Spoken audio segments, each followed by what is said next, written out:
done in about 20 seconds.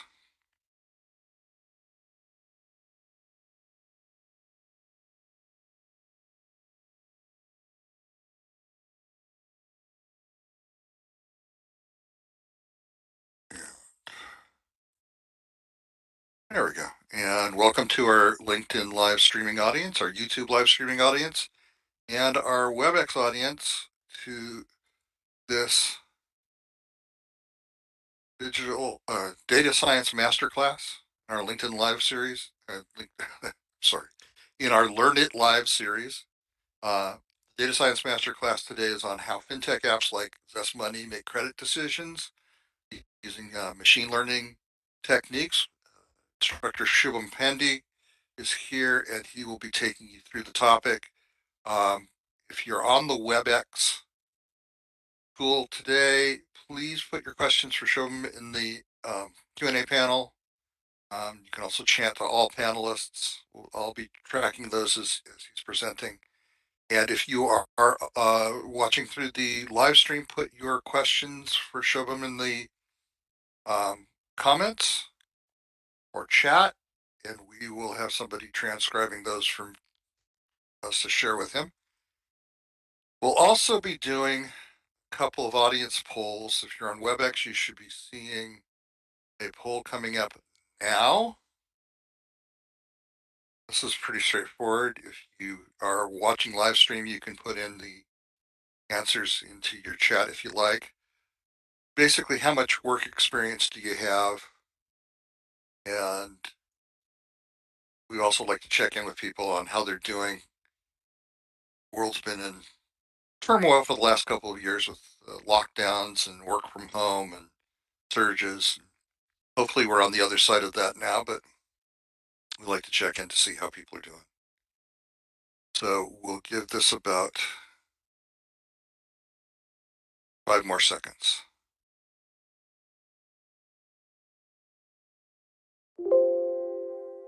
And full result. And we have a fairly even distribution of experience. We have about 30% of our audience who are still in school, but we have about a third of our audience who are with greater than 5 years of experience. So it's broad spectrum, Shubham. And the other good thing is that more than 90% of our audience says they're doing well or at least okay today. So that's good to hear. And by the way, my name is Stuart Creek. I'm a marketing manager here at Simplilearn. And I'm going to turn over the presentation to Shubham right now. So let me stop sharing these slides and turn it over to you. One moment. All right. You should have the ability now to share your screen. Let me unmute you as well. I've got you. You're live now. Thanks, Stuart. Am I audible loud enough? Yes. And we see the presentation. Wonderful.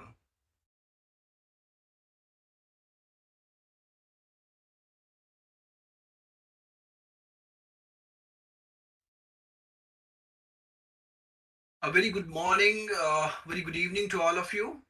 I'm so excited to meet you all live today. It's my second YouTube live. So, a quick introduction before we proceed for the discussion.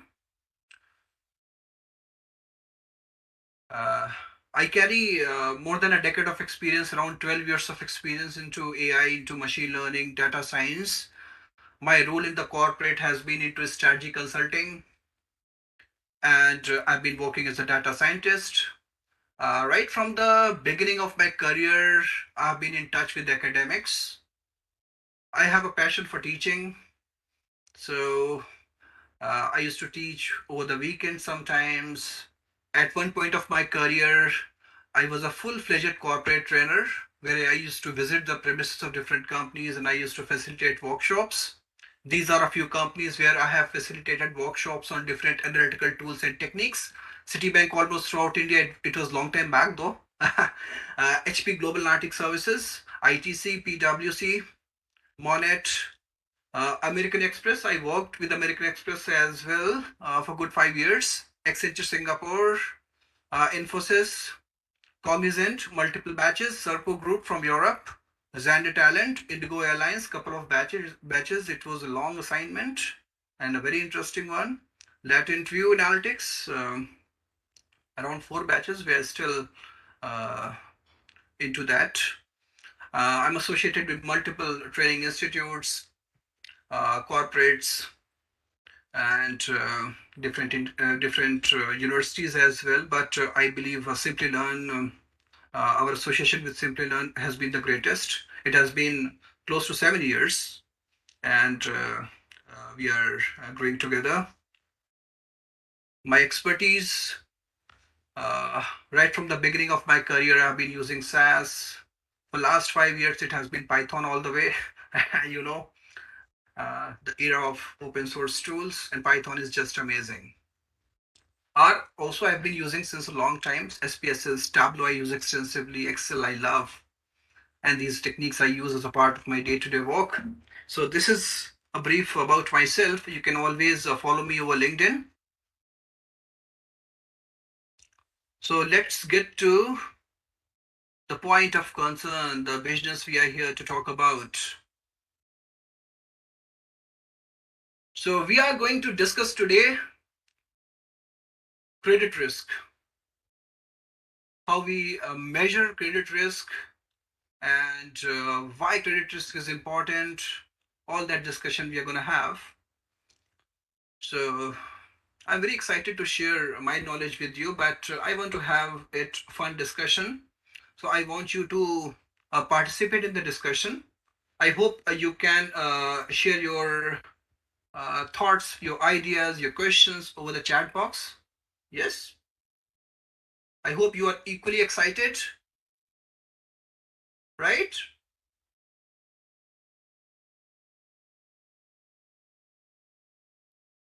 Wonderful. Great. So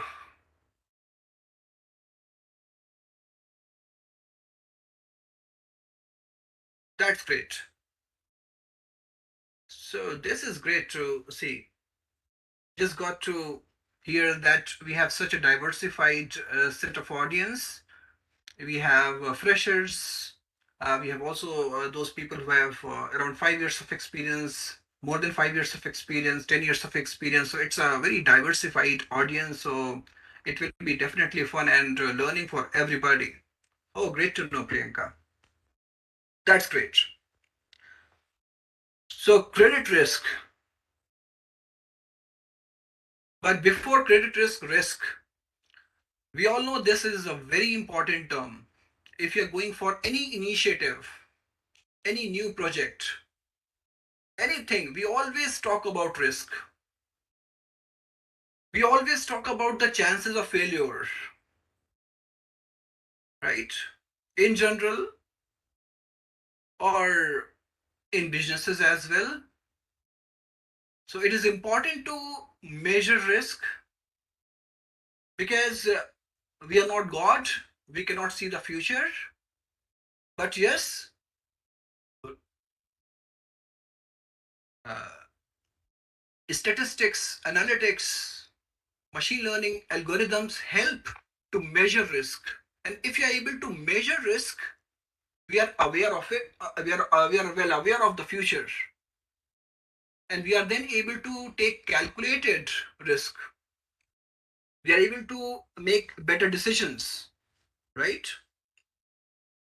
Now let's talk about credit risk. So what do you think about credit risk before I talk about it? What is credit risk? What do you think about it? Let's gather the thoughts here first of all.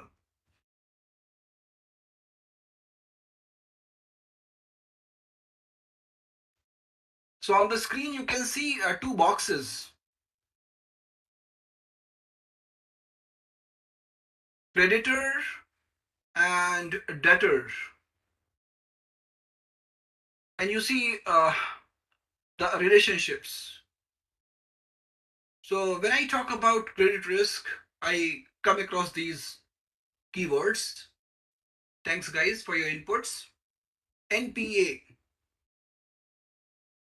probability of risk, default on payments. Thanks, guys, for your inputs. So, creditor, which is also called as lender, lends money to debtors, debtors or borrowers, right? And borrowers or debtors are supposed to pay the money back with interest. This is the process you have in front of you, right? Now, nobody has seen the future. Creditor would give money to a debtor based on some important factors by checking few collaterals, by looking at uh, the ability of debtor to pay back the loan, right? So the event of a borrower not being able to make the required payment to repay their debt is called the default. Okay, so creditors have to mitigate this. Creditors have to protect themselves against these type of events of default. Okay, to mitigate that, lenders must assess credit risk associated with each transaction, each loan. Okay, the likelihood that a borrower would repay their loan to the lender is called credit risk. The likelihood that a borrower would not repay their loan to the lender is called credit risk. Okay. Yes, guys. Credit scores are checked. Credit scores in India they are called as CIBIL scores. In US, FICO scores. Right. So those scores are definitely checked. So are we clear with the definition? Are we clear with the concept here? Credit risk. Would we say the creditor takes risks and debitor takes risk? So here creditor takes risk, right?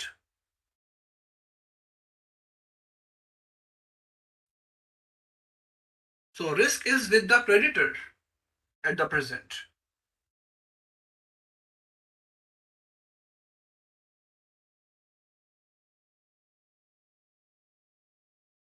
Let's talk a little more about the importance of credit risk assessment. Why it is so important?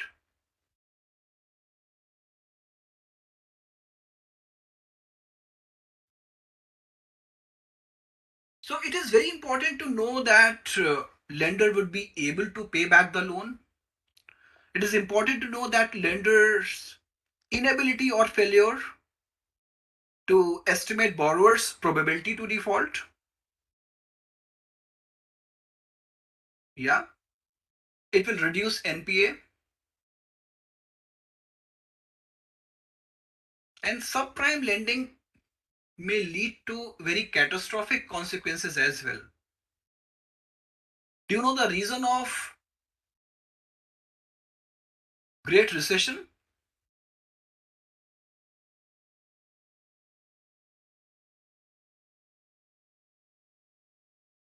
Great Depression in 1930s? All because of this only. Global financial crisis we had in 2008? All because of this only. Are you with me?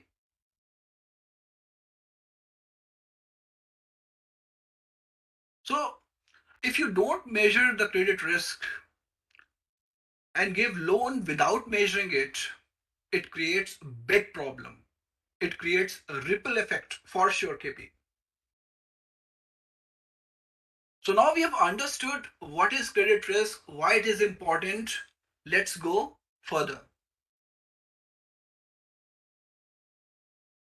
One more thing I want to talk here before I talk about the technique. Basically, quantification of credit risk. So credit risk can be quantified in multiple ways. There are multiple methodologies to quantify credit risk. Uh, some of these I will just note down here. Anybody aware of it? Anybody from financial background aware of how we can quantify credit risk?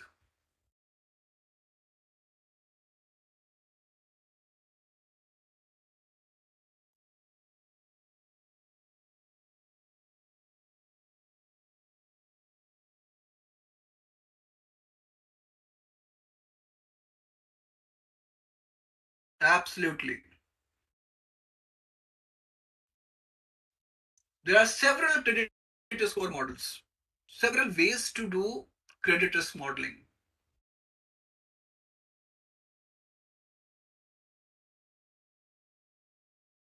Probability to default, probability of default, finding out probability of default is one way. Are you able to see what I am scribbling here? Is it legible? I'm just setting up the context here. Great. Then there is something called loss given default.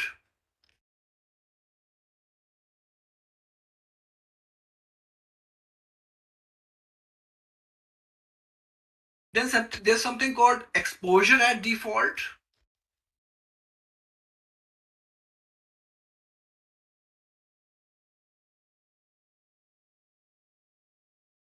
Yes, absolutely.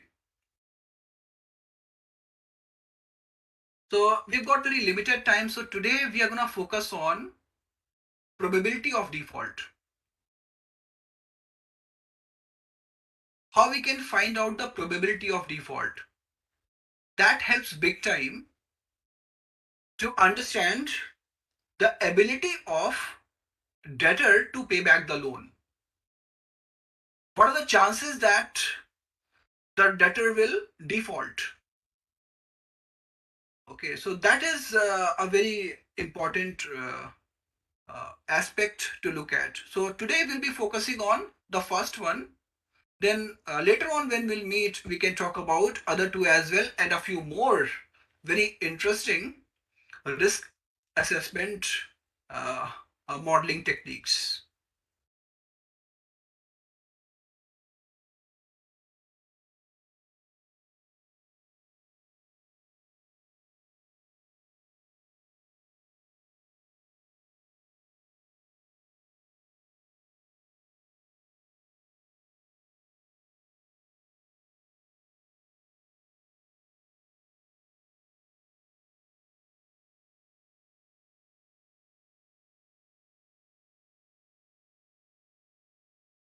So Basel standards we're not going to talk about. Today, the topic of discussion is how we can use classification algorithms to find the probability to default. Okay, I told you there are many ways to assess uh, the risk, credit risk, but today we are going to focus on only the classification methodology. Although you can use regression, and there are many other algorithms as well for risk assessment from different perspectives. Okay, it is not limited to only classification, but since we have limited time, so we'll be channelizing all our energies into classification. Okay, so classification, first of all, what is classification? It is a technique which helps to decide the class, label, category of any scenario. This technique helps to determine the extent to which the scenario belongs to any class. This is achieved by creating a statistical model from the scenarios with known classes, labels, categories. So I have just read it for you. How classification is going to help our cause here for credit risk modeling. Let's try and understand that. So for any borrower, what do we want to know? Whether the borrower will default or not. Whether the borrower is possible defaulter or not. Possible defaulter or a good customer, good borrower. Are you with me? For any borrower, we just want to assess whether that person is more inclined towards default behavior or the customer is a good customer. If the borrower is a good borrower, we just want to understand these two aspects. Are you with me? So it becomes a classification problem that way.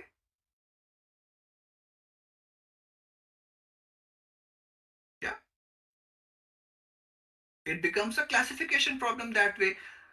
First class is possible defaulter, the second class is good customer, maybe 0 or 1.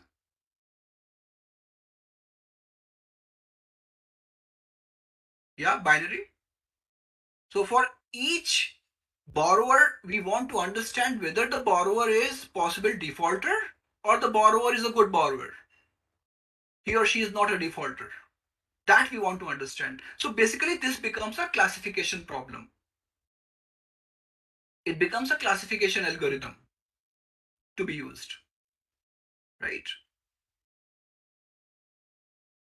Before I explain to you classification algorithm, classification model, we need to first of all understand what is a model.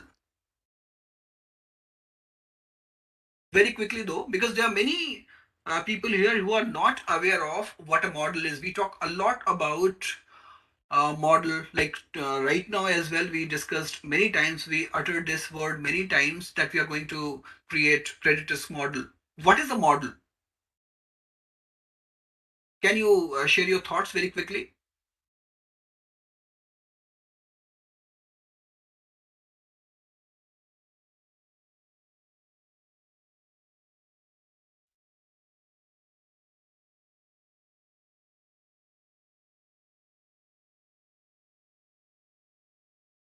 Very good points.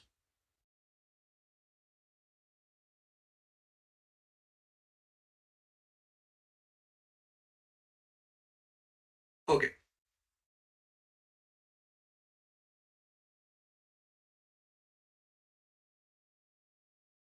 very good points coming our way. Okay, thank you so much for your inputs. Let's look at one scenario. Suppose you are working for a bank, okay, and Mr. A, you find, who has applied for a loan of amount $250,000. Okay, you're working for a bank and you find Mr. A applying for the total loan amount of $250,000. This is the loan amount.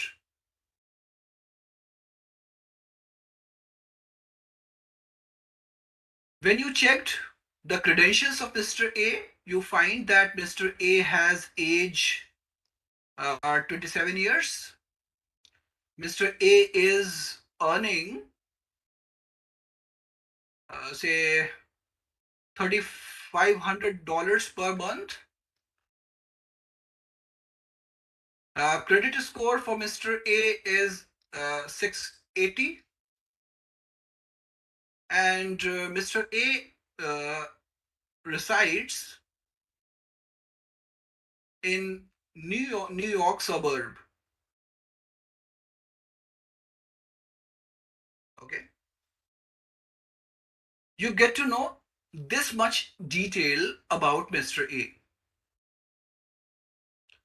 Now, based on this detail, you need to decide whether you should disburse loan to Mr. A or not. So you are kind of confused how to decide about it. So what you did, you approached your manager. You asked your manager how to go about it. Your manager told you back, don't have to worry, just figure out the chances of default from Mr. A. Just find out the probability that Mr. A would be a possible loan defaulter. And based on that, decide about it. So what you have been asked to do, find probability that Mr. A would be a possible defaulter. This probability you have to find out. So everything reduced to only finding out probability. So all the task has been boiled down to finding out probability that A would be a possible defaulter. Now, how would you find out this probability? How would you come up with this result? For that purpose, probably you will look for similar types of people,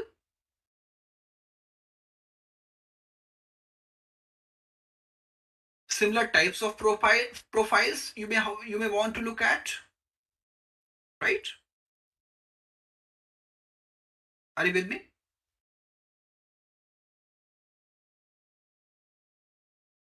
You may want to check the similar types of profiles, your experiences. Just think about it. When suppose anybody's family member is not well at all, okay, and that person goes to the doctor and asks the doctor, what are the chances of survival of my family member? Doctor would say around 90% chances are there for the survival. Just think about it. How doctor would answer this question? How doctor comes up with this number 90%? How doctor would come with this number 90%? Doctor would basically use his or her experience. Looking at the medical reports, absolutely. Looking at his past experience with different types of similar patients, he would come up with this number 90%. Maybe he diagnosed 100 such patients in the past, and out of 100 patients, 90 patients survived.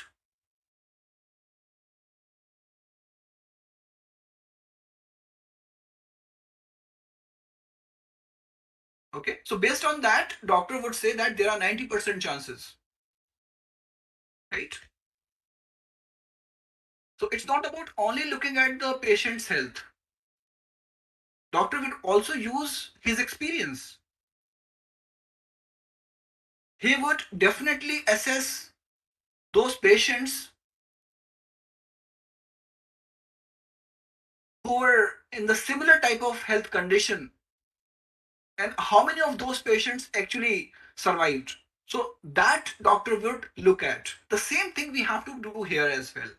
So if you need to do this analysis, you would need to look into similar types of profiles. So how would you get there? You may probably look into the data of your own customers. You would probably look into the data of your own customers where you have the details about their age, you know income about your customers, you know about their credit scores, you know where they reside, so you know everything about your own customers. one extra information you have for your customers. What is that extra information? That extra information is about whether they defaulted in the past or not.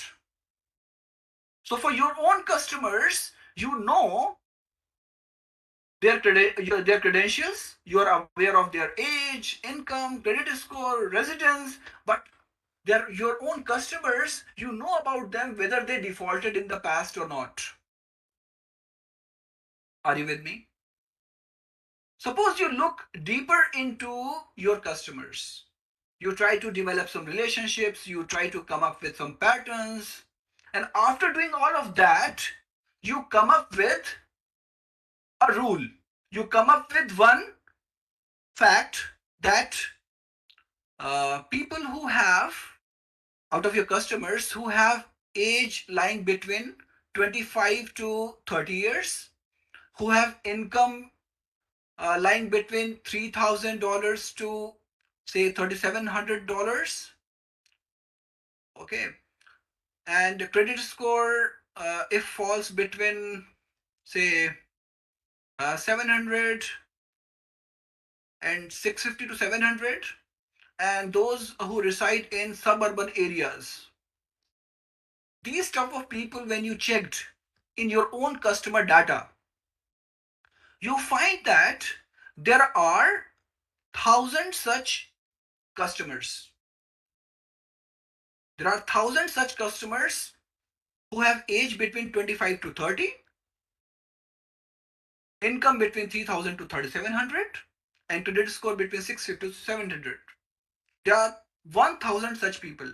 Out of 1,960 customers paid back the loan without any problem. So around 96% people, 96% customers were good customers. They were good borrowers. Now tell me, for this guy, what will you decide? You would give this guy loan or not? You would disburse loan to Mr. A or not based on this data?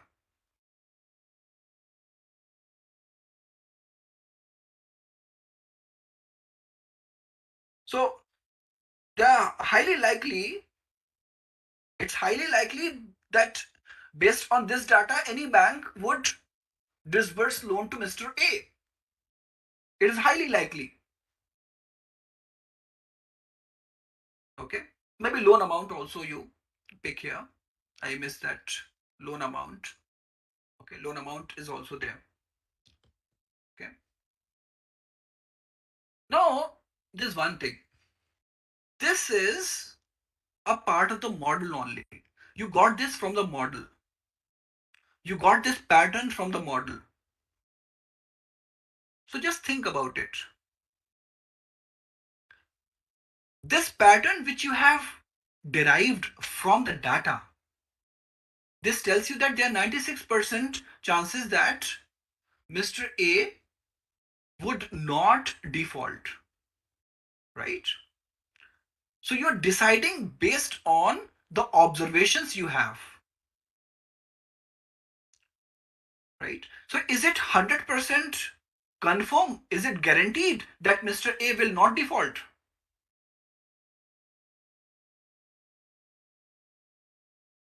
No.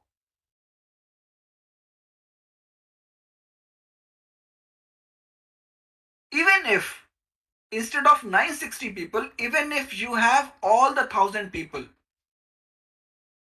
even if you have all the 1,000 people, all the 1,000 customers, good customers. Suppose you have all the people, good customers.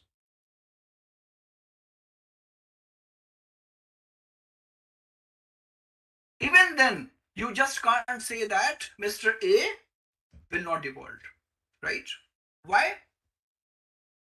It is a model. Why?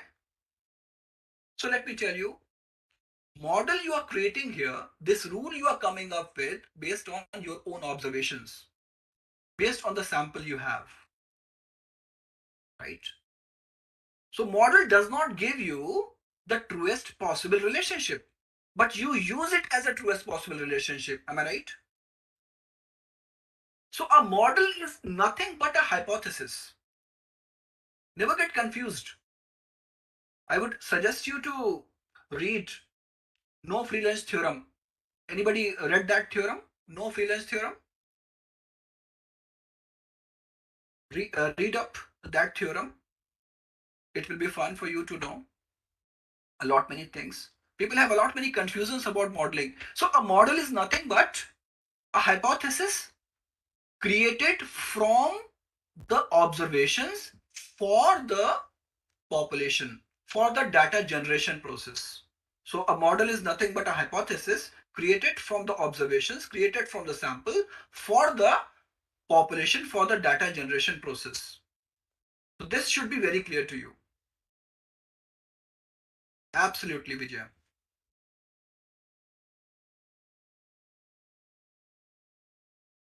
So this kind of model I want to create. Basically, I want to find out the probability that A would be a possible defaulter. For this purpose, we have multiple algorithms. Logistic regression is very famous. Apart from logistic regression, we have decision trees, naive Bayes algorithm, k nearest neighbor algorithm, and we have many ensemble techniques as well. Okay, but today we'll be discussing here logistic regression. Okay, so let's get started with our discussion on logistic regression.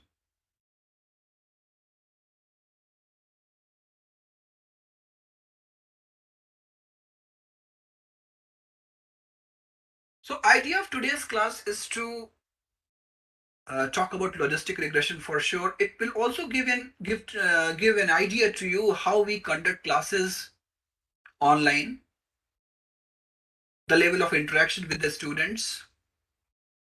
Okay, and especially in machine learning, you have to have a very optimum mix of mathematics and programming. You cannot go too deep into mathematics, but at the same time, shallow knowledge on mathematics may be uh, inviting for trouble. So you should know mathematics to some extent, and programming is also very important. So programming part will not be able to touch upon today, but mathematics part we'll definitely be discussing, and we'll be discussing mathematical aspects in a very intuitive way. So if you're learning logistic regression for the first time, it will be very useful for you. So we need to first of all understand here, what do we need? We need probability to default.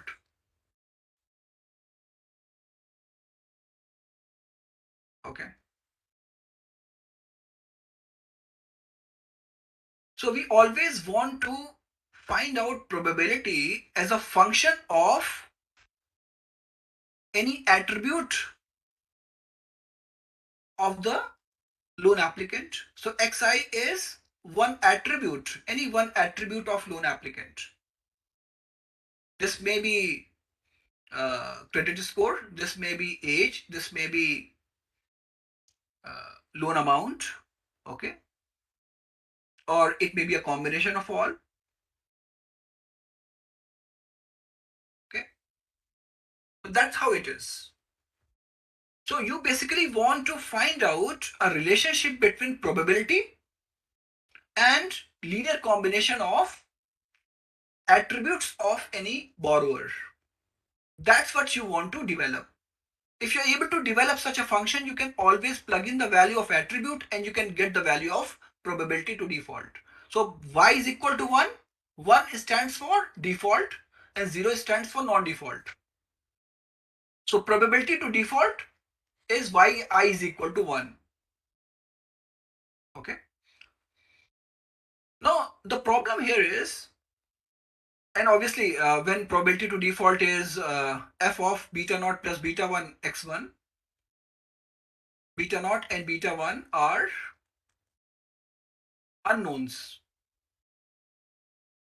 Okay, beta naught and beta 1 are the unknowns. You don't know about these two right now. You want to establish such equation. You want to establish such relationship. So probability to default is this. So probability not to not default will be 1 minus this probability. 1 minus f of beta naught plus beta 1 xi, right? Here f is the logistic function and beta naught plus beta 1 xi is the linear expression in independent variable. Here something tricky here. Probability value always falls between 0 to 1, right? Probability value always falls between 0 to 1. So this function should also be such that it returns values between 0 to 1, right?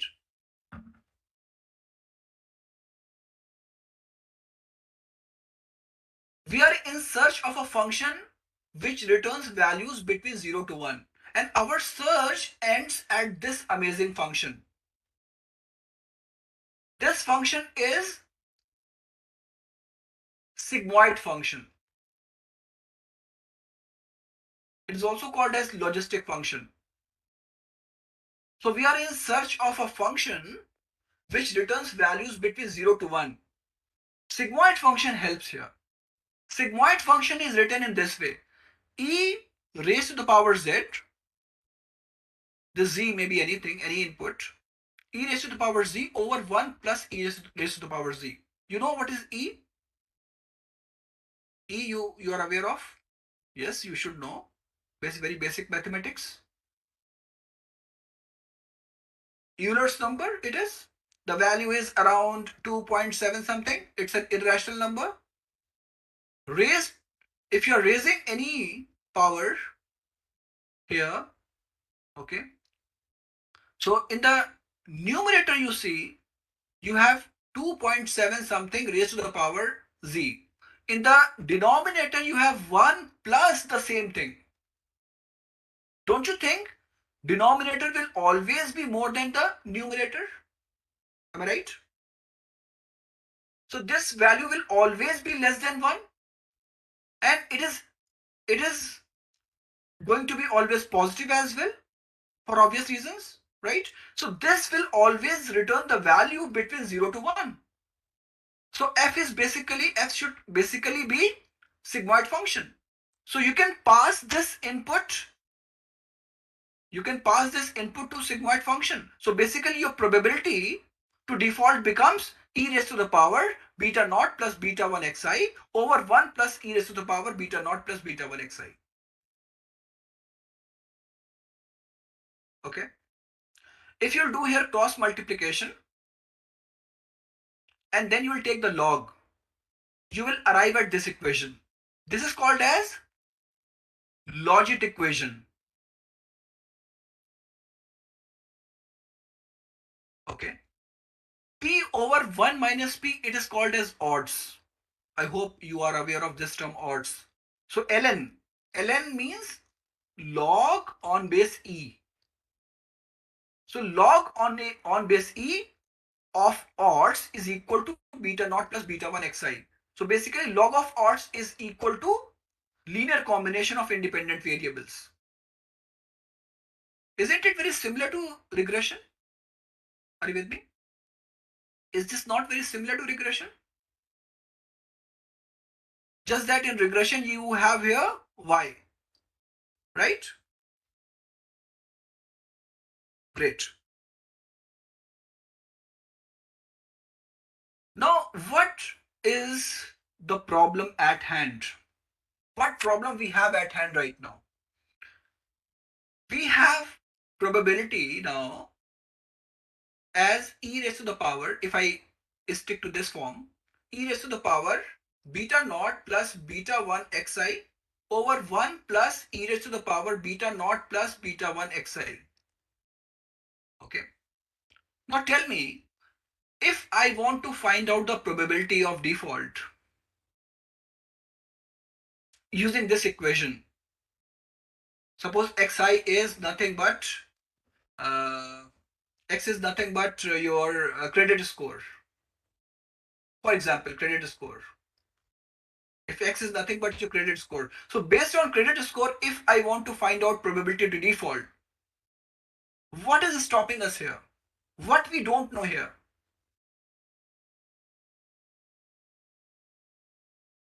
What is unknown here in this equation? Otherwise, we can plug in the value of xi here and get the value of probability. So here in this equation, what do you see as unknown? Absolutely. Unknowns are beta naught and beta 1. These coefficients are unknown. So basically now we need to train the model. We need to train the model based on the data. So training the model, what do you do in training? In training the model, you basically find out the parameters. So these are the parameters you need to find out. The moment you have these parameters, you can put the values of these parameters here and you can get the relevant probability. Not a big deal for you, right? So to establish logistic regression model, we need to determine the appropriate values of beta naught and beta 1. Now, how do we find out the values of beta naught and beta 1? This is something we need to understand. We'll probably get into our own customer base, our own customer data. Am I right? From that data, we will train the model. We'll find out beta naught and beta 1 from that data. Are you with me? Let's look at any one record, any one scenario, any one customer. Okay. So on the top left corner, I'm writing here, Mr. A has applied for the loan. So I'm not looking for Mr. A. Mr. A, uh, we need to assess whether to give loan to Mr. A or not, right? So we will not be able to train our model based on the credentials of Mr. A. We need to train our model based on the customer data. Am I right?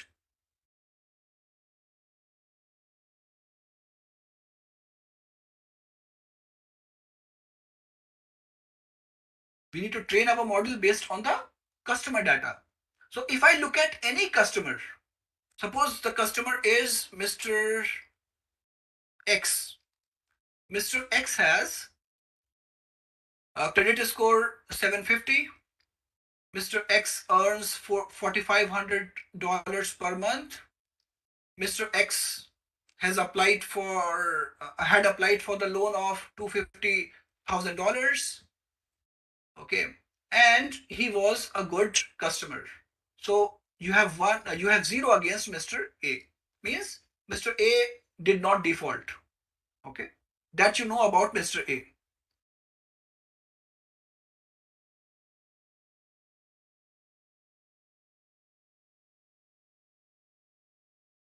So you know about Mr. A that Mr. A did not default in the past. Mr. A has this credential. Now I need to train the model based on this scenario. For that purpose, just think about it and tell me, for this guy, probability that y is equal to 0 means probability that this guy will not default. This probability, if I find out using this equation, that should be maximum or minimum?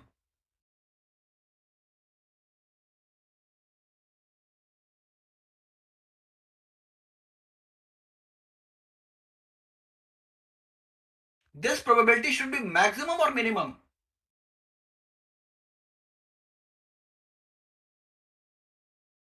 If I want to train my model based on this data, based on this record, this probability should be maximum or minimum? Just think about it. If it is minimum, suppose it is minimum, means it is suppose zero point 0.2. What will be the predicted class here? If the probability is 0 0.2, what will be the predicted class?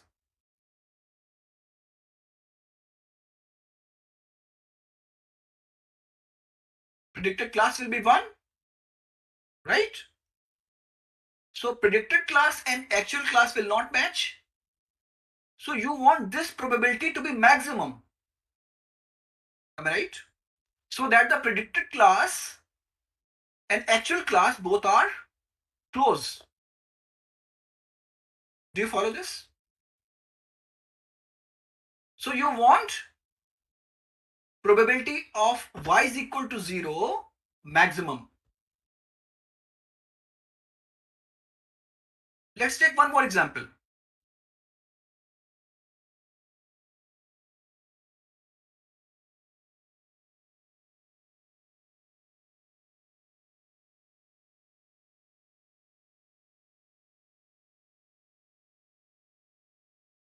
Suppose there is Mr. P. Okay, Mr. P has credentials like 35 years of age. Mr. B applied for uh, $150, $150,000. Mr. B earns uh, $2,900 per month. Mr. P has credit score of say 800. Okay, and Mr. B actually defaulted in the past.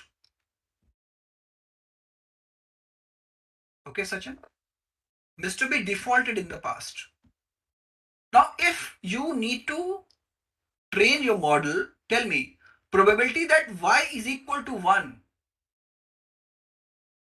Probability that y is equal to 1 should be minimum or maximum?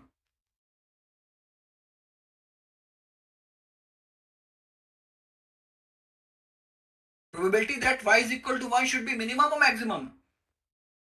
Again, maximum, right? So this is something very good. So whether it is probability of 0 or it is probability of 1, we want it to be maximum.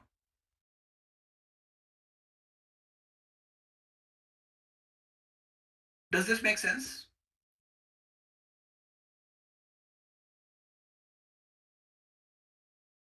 Great. So for probability of observing actual y, probability of observing actual y for any record, probability of y is equal to probability of y is equal to 1 raised to the power yi into 1 minus probability of 1, probability of y is equal to 1 raised to the power 1 minus yi. Do you understand this?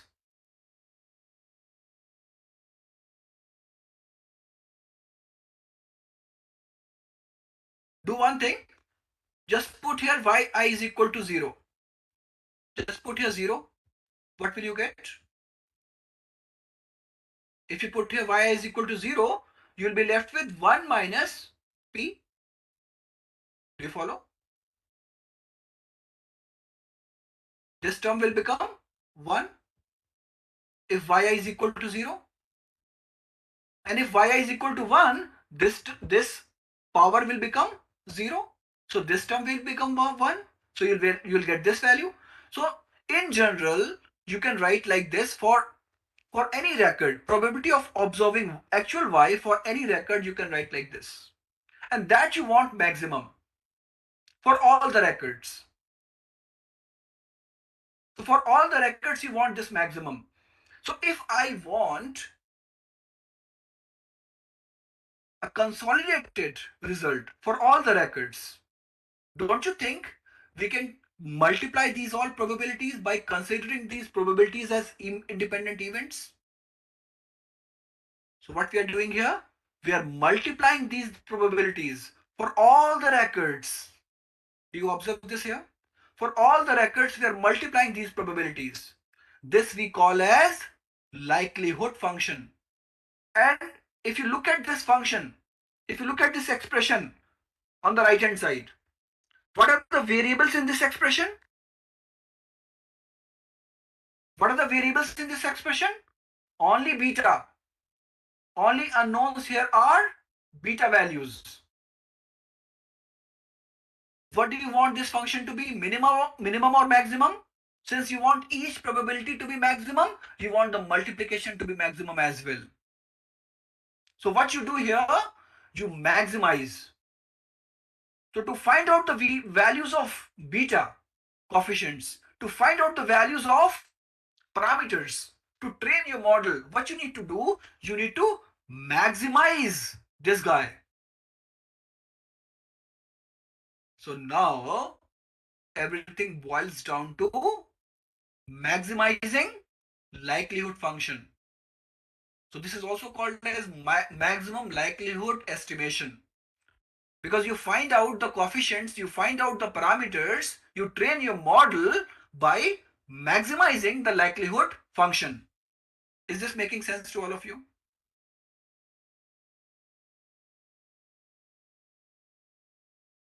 Now, maximizing can be done in multiple ways.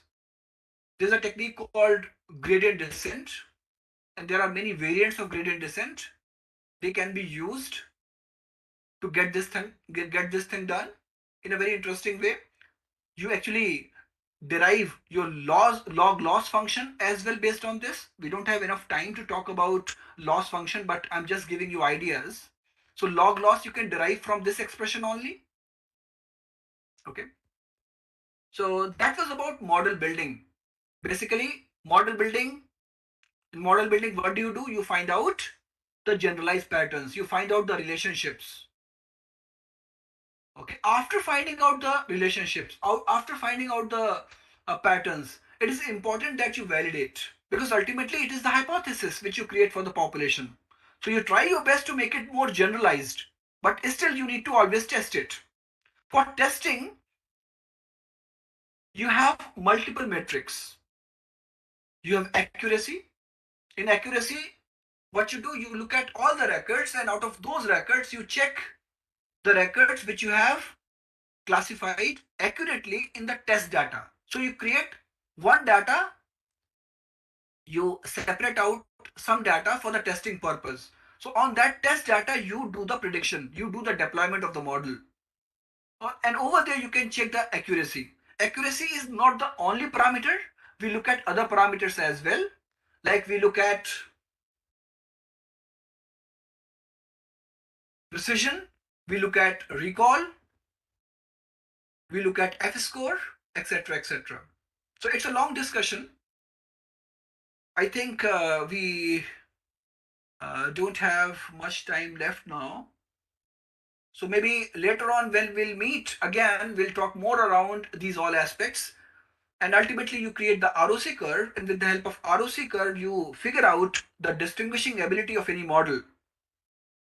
So today I could not cover a couple of slides because we got involved into too much of discussion, and which was good.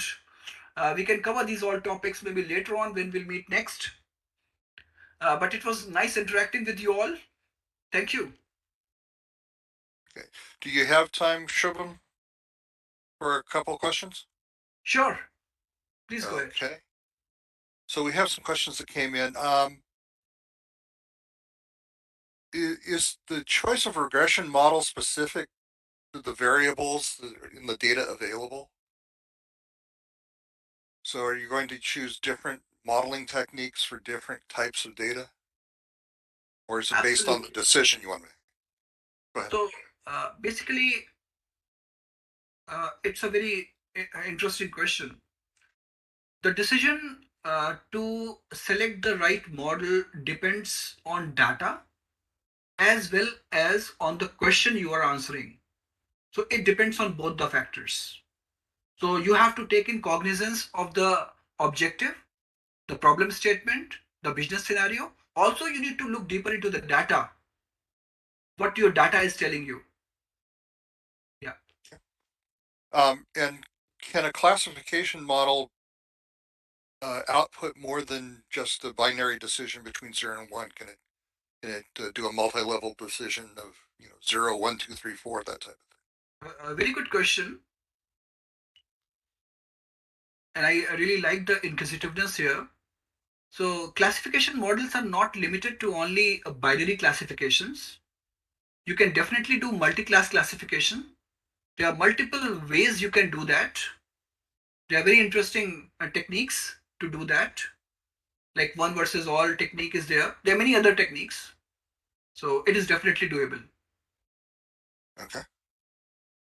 And when we're talking about the relationship between the statistics of these models and how the machine learning system works, um, so how do we implement into machine learning system the ability to take in data classify it according to the model and build up its knowledge base, so to speak.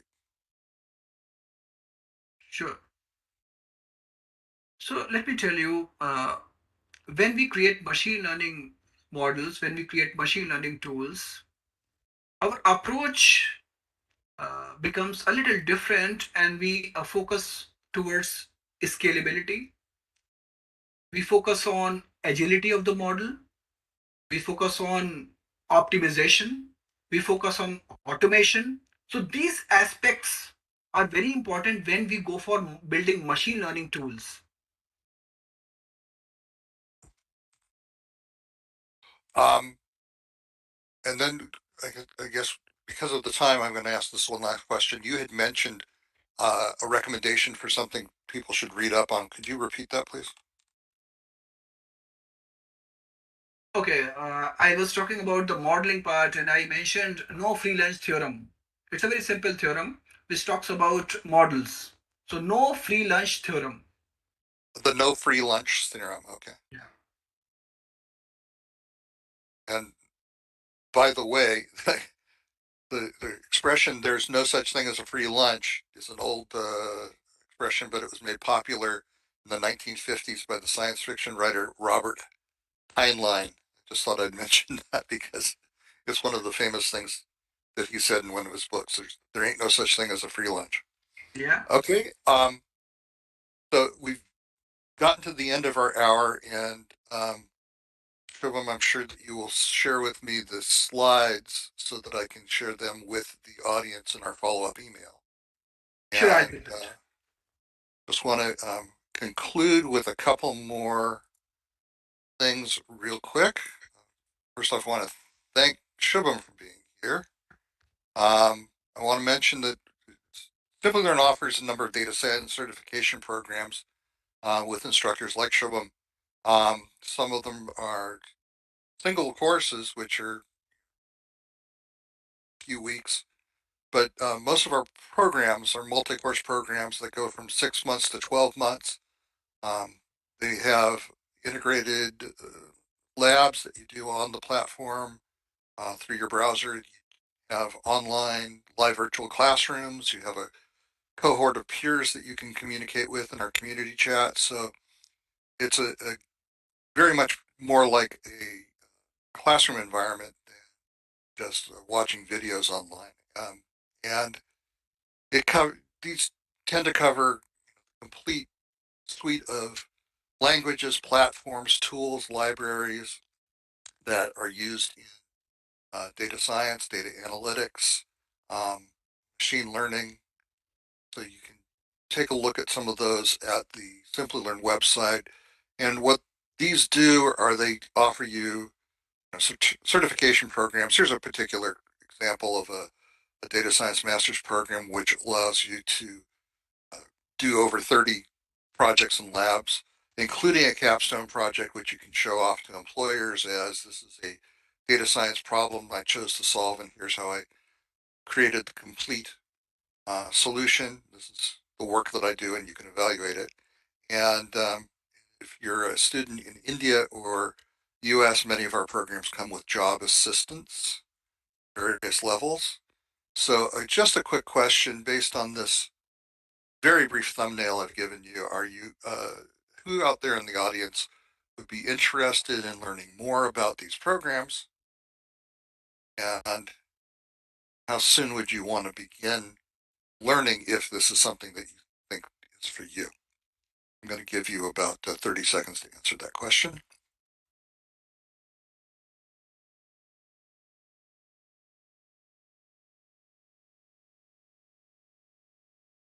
And in our data science category, we include data science, data analytics, business analytics. We also have a category for artificial intelligence and machine learning. So these are all um, different programs that we offer. Again, all of them are delivered online, accessible from almost anywhere in the world, and most of the devices you use can present your course material, with the exception of programming, of course, which you need to do on a laptop or desktop because of the screen size. So let me show you what the result is. Told us, and almost 90% of the people responding said that they'd be interested. So I'll share with you in the chat a link. You can get to our website from this link.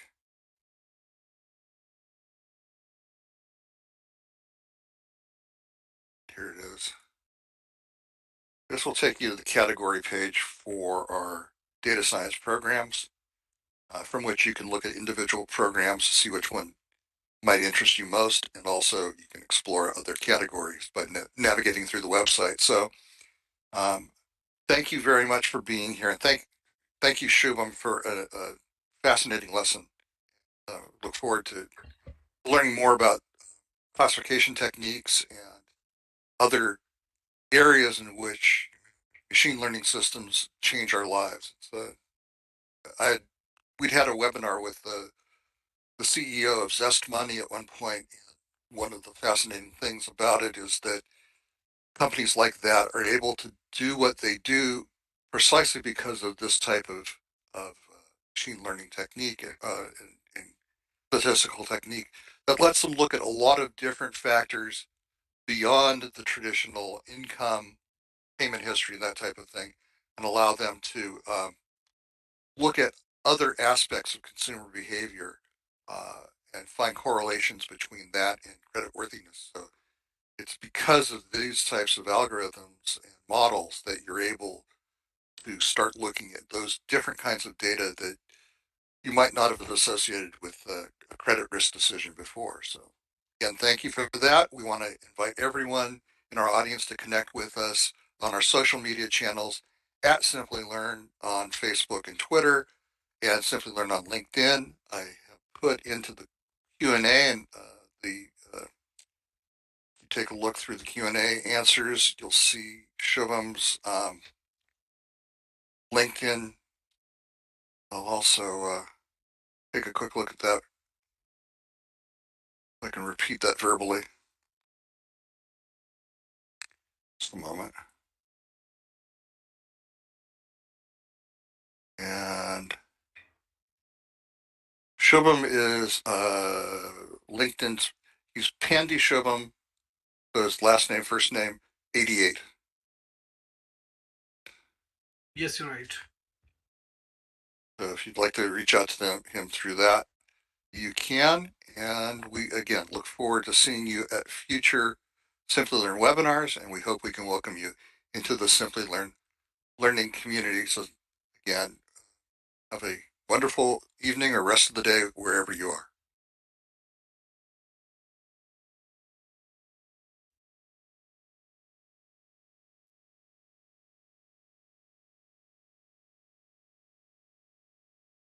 Thanks, Stuart. Thanks, everybody.